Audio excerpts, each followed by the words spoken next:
Look who it is, the instigator of this little affair. Her mathematicalness should be along soon, unless the leader of the Order's too busy crunching numbers to attend to business. There we are. Apologies for the delay. We were resolving some technical issues. Cloister's atmosphere has a tendency to... Oh, yes. Regale us with a thorough account of Cloister's atmosphere. Spare no detail. This must be Auntie Cleo's trademark wit. I expected better. Why, I don't know what you're referring to, I'm sure. Compared to how I treat my staff, I'm being a peach. If I was discourteous, I apologize. So long as our mediator proves up to the task, surely we can remain civil. If not, these negotiations may prove short indeed. From where I'm positioned, I sense 3 sore points still in need of massage. Point 1, control of the archive. Point 2, oversight of production and distribution of skip cores. And point 3, management of Rift technology. Before we go any further, I want it in writing that the Order will take full control of the archive without interference from Auntie's choice. What? So the Order can set it fruitlessly idling for another few centuries? We would put it to far more practical use. Imagine the marketing strategies it could develop. I would sever my own hand before giving custody of the archive over to a corporation. Humanity's ascension depends on its calculations. No, such a condition is out of the question. I am amenable to that proposition. Less work on our part. I'm waiting to hear an argument that would support such a ludicrous proposal. That is a compelling vision of the future. One I could perhaps support. Involving money in science seems questionable. But having access to Auntie's resources would be useful for our research. Fine. Yes, I agree. Reluctantly. Ruth, I commend you for being so receptive. And I assure you that Auntie's choice values science. Nothing bad has ever happened when science and commerce are combined. On the subject of science, it would be most prudent for us to discuss who will be overseeing the management of skip drives, specifically the production of skip cores. No one understands production like we do. Besides which, we have far more experience using skip drives. It was how we came to Arcadia, after all. Where Auntie's choice manages, the Order would undoubtedly excel. Do not exclude us from consideration merely for lack of experience. So you ramp up production? And then what? Hand skip drives out for free to whoever wants one? Preposterous, and a waste of a perfectly good monopoly. We would be diligent about who we licensed out the skip drives to, and a monopoly over space travel is precisely what I wish to avoid. This technology should benefit all humanity. That assumes Auntie's choice would even abide by such a list of restrictions, and which would almost be impossible for the Order to enforce. Not to worry. We can build a regulatory commission to oversee production and make sure everything is up to Auntie's choice and Order standards. Oh, partiality concerns are a thing of the past. Obviously, regulators would be incentivized to care most about the safety of the consumer. You know, right after production costs. As would the likelihood that we will eventually improve upon it. We shall allow Auntie's control of the current design. There is still the question of who takes possession of the Protectorate's Rift technology once the war is finished. Although the science is still largely theoretical, this technology could be used to not only close rifts, but create new ones. A dangerous power indeed, left in the wrong hands. The Order would fritter away valuable time endlessly hand-wringing what to do with the technology. Auntie's choice would actually use it. For good, of course. In a gainful manner. A 50-50 split? But that's so equal.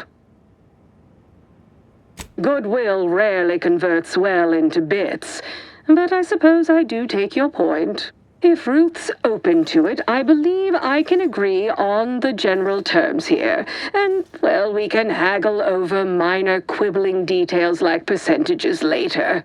I shall look forward to brokering the math with you, Cleo. There is one final matter I wish to discuss. I require some chemicals that I have been told are manufactured at a plant on Praetor, controlled by Auntie's Choice. I know which plant you're referring to, Ruth, and what comes out of it is hardly safe for general use. Out of professional curiosity, what could you possibly need with such dangerous compounds? Running a little experiment, are we? On what? Or whom? That is, quite frankly, none of your concern.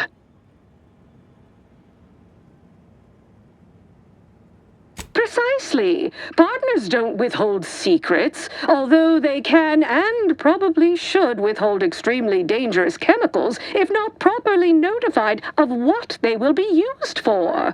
I will make no progress with my request without further explanation, will I?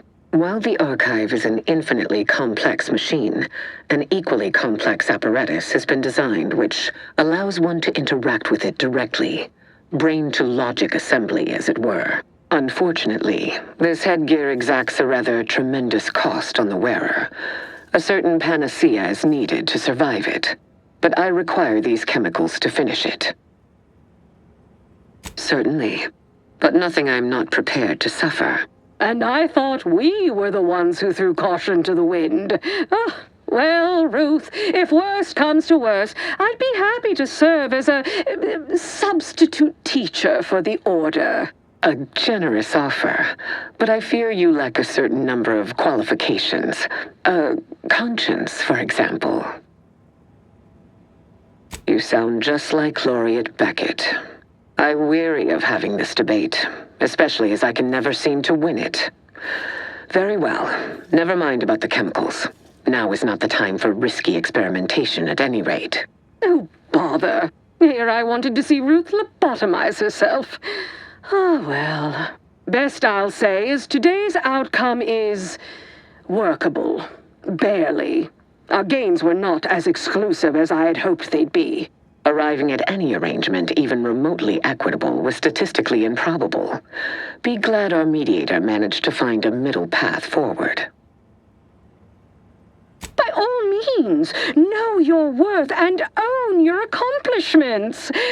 Perhaps when I'm more out of earshot, though. Well, that'll be all for today.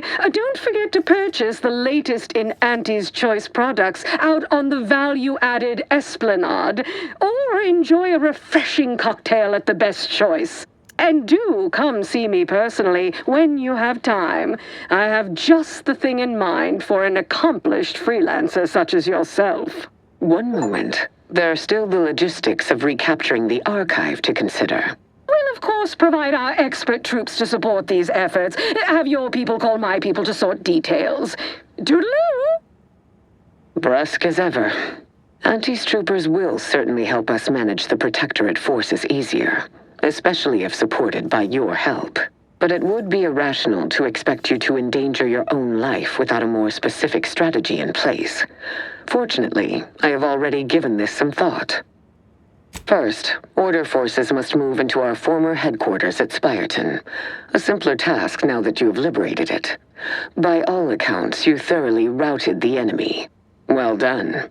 More importantly, there is a lift located in Spyreton which can deliver our troops into the Archive to assist you against the Protectorate.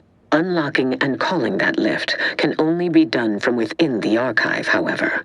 So you will need to infiltrate the Archive by alternate means, via a bridge connected to Newton. Fortunately, I am told you already dealt with the cultists there. Unfortunately, you will still need to find a way past a small rift currently blocking the bridge. There is a computronical key that you will also need to locate within the Archive called the Calcaduceus. The Calcaduceus grants special access to the Archive. Once it is back in Order hands, we will have full control over its systems once more. Until the Order has control over the Archive again, this discussion is all but moot. You know what must be done. May you achieve progress in accordance with the plan. That was some damn fine intermediation, Commander. You might just have a future in finance. You know, after Anti and the Order trounce the Protectorate.